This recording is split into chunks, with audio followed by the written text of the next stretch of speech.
Stop short. Officials will take a look. Call stands. Drake not pleased. It's still 10-7 at the break, third quarter. Cardinals punting.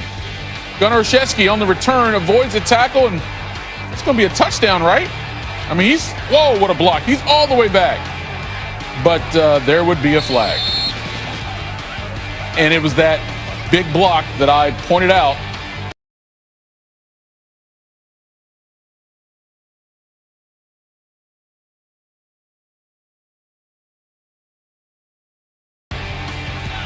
Blindside block is what it's called.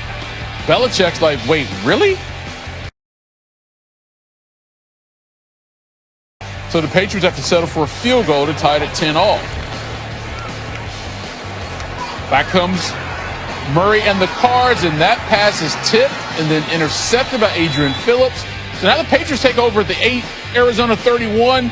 Will the pitch to James White inside the pylon. Patriots go in front 17-10. It's their first lead of the game. Fourth quarter. Cardinals 3rd and 4 inside the 5. Murray. What happened? Well, there was flag thrown. Stephon Gilmore called for holding, so the Cards get a fresh set of downs. And what do they do? 2 plays later, Drake goes into the end zone for his second touchdown of the game. We're tied at 17. 4:38 remaining. Cam looking to the sideline, but it's intercepted by Drake Kirkpatrick. So now the Cardinals take over on the Patriots side of the field. Ensuing drive. Drake looking for the first down, all kind of traffic, and he is well short. So Zane Gonzalez comes on now for a 45-yard field goal attempt to go up 20-17, and it is wide right. So Kyler's like, yo, we're supposed to be having a lead? No. Patriots take over. Less than a minute to go, 3rd and 13. Cam keeps it. Sprinting for the pylon, takes the hit as he goes out of bounds. Oh, yeah. You thought there'd be some pushing and shoving after that. Simmons making helmet-to-helmet contact. He's called for a personal foul, so that moves the ball up to the Arizona 39. A couple plays later, gained some yardage. Nick Folk from 50 yards away.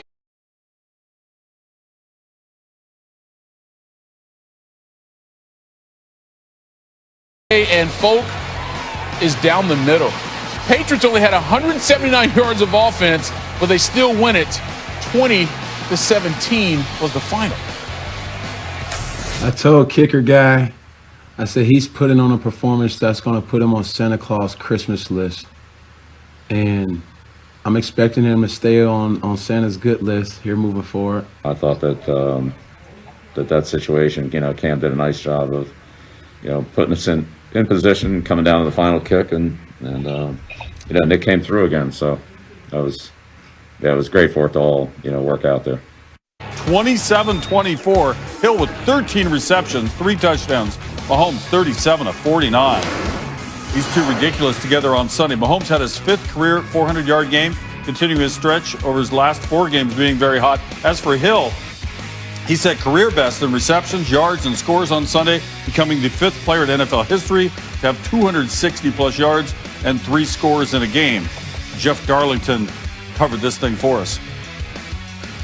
Yes, the Chiefs only won Sunday's game by 3 points, but there was something about this performance that felt like Kansas City is revving it up for another postseason run just at the right time. And much of that, no doubt, had to do with the first quarter in which Tyreek Hill scored 2 touchdowns and had 203 receiving yards. He just looked like he's a pretty good matchup anywhere, with anybody. So he's strong and quick and fast, and he can catch. So the quarterback trusts him. That's just the problem that defenses have when they go against us. We have so many good weapons. It's hard to try to take away one guy when we can go to the other guys. And so this week it was Tyreek's week, but I'm sure other guys will make big plays the rest of the season. We played well enough to win. I still think there was times offensively we could have been better in the second half in the red zone we talked about. And then that's the great thing about football and the NFL is you build and try to execute and be the best at the end of the season. It's very frustrating because very, very few guys have I've ever seen in this league or any league that can backpedal 8 to 9, 10, 11 yards in the pocket and throw a dime 25 yards down the field. He has unbelievable skill set. The Chiefs look like a team ready for the postseason, while the Bucs look like a team still trying to find their way in. But with the bye upcoming and 4 manageable games, revving it up. But they need to find their identity, and they need to do it soon. In Tampa, Jeff Darlington, ESPN. All right, back with Tim now. And I mean, let's be fair here. There have been consistency issues, continuity issues at time with this Bucs offense and Tom Brady in his first year. Tim, what did you see, though, from the Bucs on Sunday? Well, there was some good to take from their performance, but when you play, the best of the best in the NFL, there's a small margin for error. So little mistakes, end up being the difference in the football game. And when you talk about the passing game, it always starts with the pass protection and understanding the issues you have in pass protection.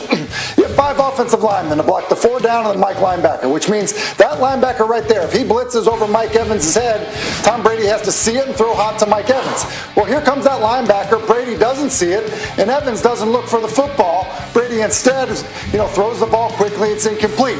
Then you have this situation. Left guard and left tackle can block 2 of the 3. Well, Sorensen blitzes. Tackle squeezes down, which means Clark is wide open at Brady. He's got to throw hot there. They're not on the same page. Ball's tipped, intercepted to Tyrann Mathieu. So when you just look at those little things that, it's maybe 2 plays in a game where Tom Brady still throws for over 300 yards, but it's the difference in a football game when you're playing a team that isn't making those mistakes on offense. So, look, they weren't out of sync the entire game, but there were parts of it where they were, and that's really ultimately the difference between the 2 teams on the field on Sunday. All right, well, let's go to the Chiefs. After the game, Tyreek Hill said that they've got the best head coach, the best offensive coordinator, the best quarterback, the best tight end, and really, really good receivers, including him. Besides everything, what's working with this offense right now? Yeah. Well, I don't think I would disagree with Tyreek Hill's assessment. Look, we've seen the big plays down the field. They have so much speed on offense. But it's some of the other stuff they're doing offensively that makes them a nightmare to defend. They're great in the RPO game. They're super creative in short yardage and goal line situations. This is what I mean. First play of the game, it's an RPO. This is a called run to the right. But because of the reaction from the defense, Patrick Mahomes is just going to pull this football, throw it to Tyreek Hill, and now you have like a 30-yard gain to start the football game on a called run play. Similar situation here. You have a called run to the right. The corner's going to blitz. It's going to take Mahomes off of the handing the football off. He throws it to Tyreek Hill on an RPO, and it's about a 25-yard gain. Then you get to 3rd and 1. You think, finally, we got him to 3rd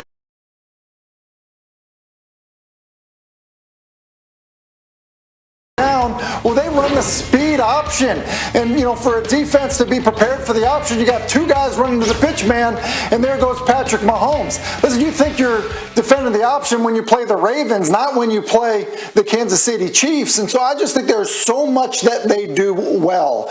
And then you combine that with, the talent that they have at the quarterback and other positions, and they're just so hard to stop. And so I think Tyreek Hill's assessment of who they are offensively is pretty accurate. Yeah, they got pretty good schemes and really good talent executing those plays, so that's why they are so hard to beat. Let's take a look at the AFC South for a minute, Tim, because you had a meeting between the Titans and the Colts that will determine the leader of that division going into the next week. Ryan Tannehill, Phillip Rivers, quarterback matchup.